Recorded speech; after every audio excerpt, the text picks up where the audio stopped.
Hello, today I want to explain how we can easily install skirtings on the wall. After all, we want a nice finish for our floor. We install the skirtings with a clip system. We use the corresponding template for correct positioning and draw the drill holes at the specified distance. Please refer to our instructions for the right size of the drill holes and screws.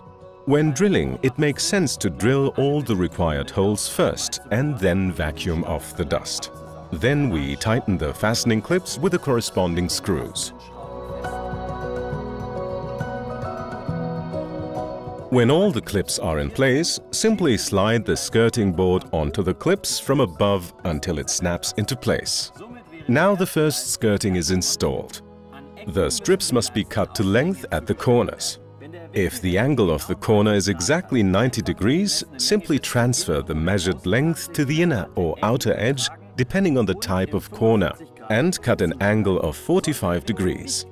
If the angle is not exactly 90 degrees, please find the exact degrees of the angle and halve this number when you transfer it.